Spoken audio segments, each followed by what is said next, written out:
Today we're going to teach you a little bit about your watershed. What is a watershed, you ask? It is an area of land that channels its rainfall and snowmelt into creeks, streams, and rivers. Now, some of the rainfall and snowmelt might evaporate before it gets into a creek or stream, or it might get absorbed by the soil. But anything that doesn't evaporate or get absorbed by the ground eventually flows into a stream that takes it to a larger body of water. Speaking of evaporation, that is just one part of our water cycle. And here's a little review.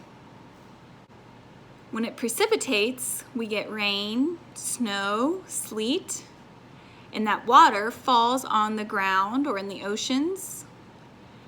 And then it gets either absorbed by the ground, flows into creeks and rivers, or the sun heats it up and makes it evaporate back into the clouds.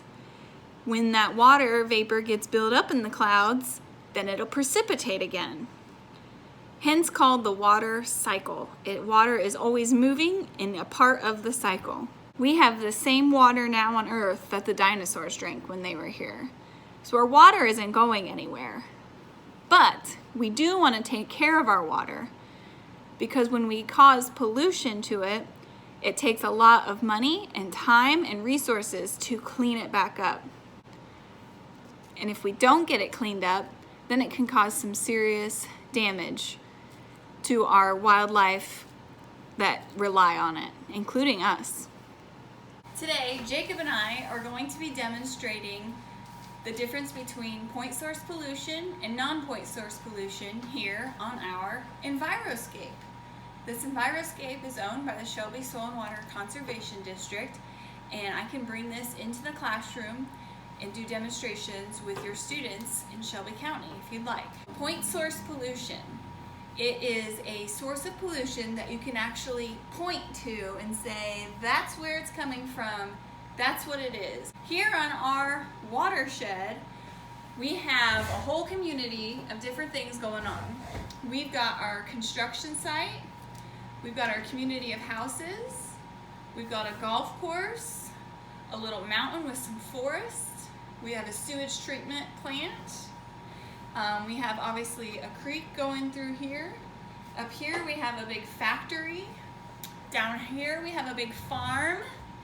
And of course down towards the bottom is where all of our water from our watershed ends up.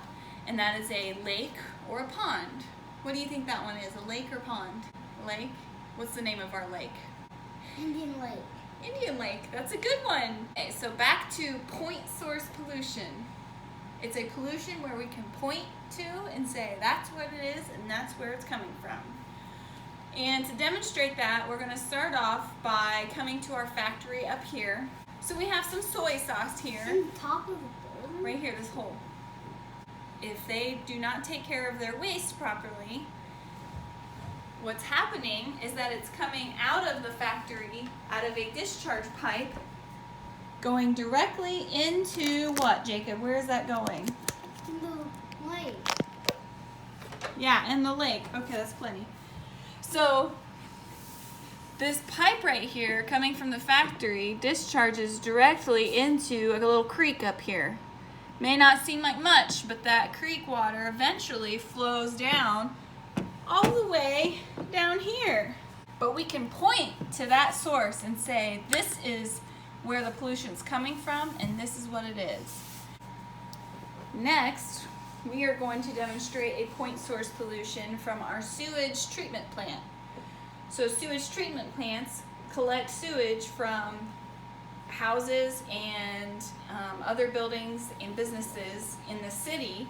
They take it and collect it in big lagoons and they treat it to where it's good water to discharge it then into our streams and rivers, back into our streams and rivers, and that water continues on in the water cycle. So Jacob, I want you to take this spoon and scoop some of that brown stuff into the lagoons I just pointed at. What's the lagoons? The lagoons were right here next to the sewage treatment plant. So just scoop a little. Here? No, these little circles. Oh, okay. So just scoop a little bit of that So here is our sewage going into the lagoons. Now put some in the other one, so scoop it over and put it in the other one. So on normal circumstances, this sewage in the lagoons, in the sewage treatment plant, will all be treated before it gets put into the river. However, on super rainy days, or maybe if the sewage treatment plant hasn't followed all of their rules, that some of that sewage can get directly into our rivers without being treated. So let's demonstrate a super rainy day, Jacob. So what happened? It went in the river. It went in the river and then eventually made its way to where? The lake. Our lake. You're right. So that is another example of point source pollution.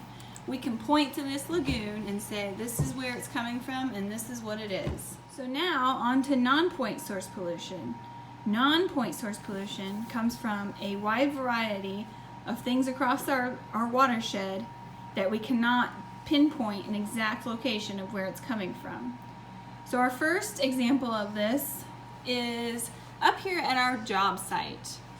So Jacob, can you sprinkle on some dirt onto the job site where he's working?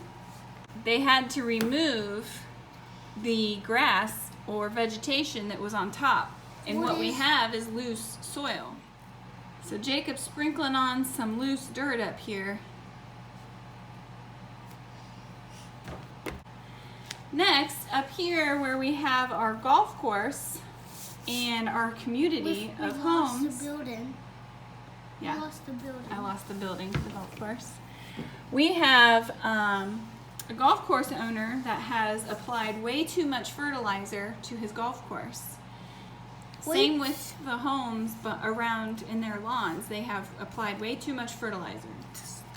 So on our riverbanks here, when they constructed these or did something to them, they forgot to plant grass seed again. So this is all loose dirt around here. Can you sprinkle some loose dirt down here?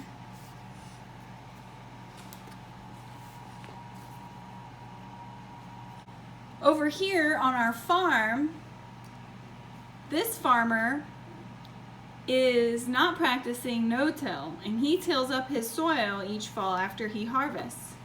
And that creates another loose dirt scenario down here. So can you sprinkle some more loose dirt? So Jacob's sprinkling some loose dirt. Okay, that's good. Also, this farmer has also applied too much fertilizer to his crops this year. So we need to sprinkle some fertilizer on there. Okay, that's good. And then over here you can see he's got a small pasture with his animals. He doesn't fence his animals out of the creek, and the animals like to take a dump in the creek. So take the sewage and sprinkle some of that into the creek, and maybe even up here on the pasture itself. Can you open it? So I'll show you how to do it. there you go. Okay. Now up here we have a small little mountain with some trees on it. And a greedy company has come in and taken all the trees out. Can you take all the trees off the hills? Why did they? Well, they took all the trees instead of only some of them to make wood and paper products.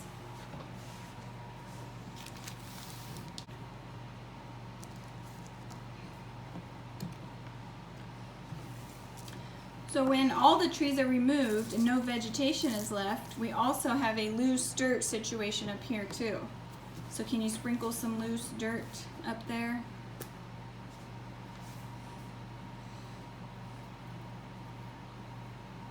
Okay, thank you.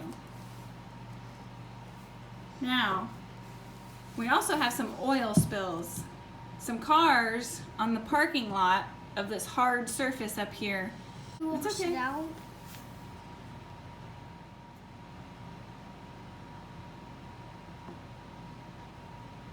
Okay, and then these trucks up here, it's real congested, One of these trucks has an oil leak too. Can you sprinkle a little bit of oil? Okay, that's good. Also, these trucks and a lot of vehicles and cars that drive down these roads, the people don't care about throwing trash on their side ditches, and they throw a bunch of litter out on the side ditches. Can you tear up some small pieces of that and just scatter it out along the roads?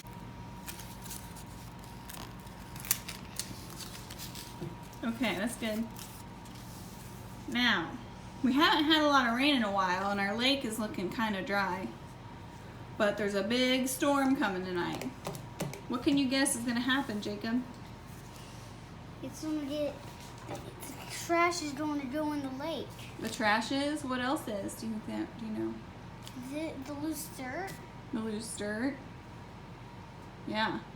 All right, well, I'm going to let you loose with the rain bottle and go all the way around and just keep going around and have it rain from different angles, okay?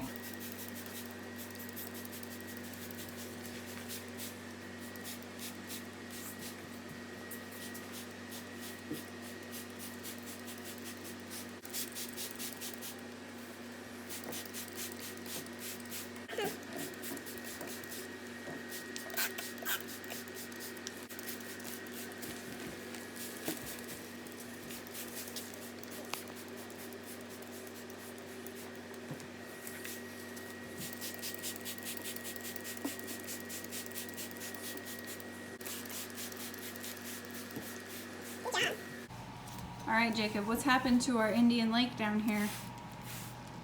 It has trash and all kinds of stuff in it. What do we call that? Starts with a P. I don't know. Pollution. Oh. These were examples of non-point source pollutions.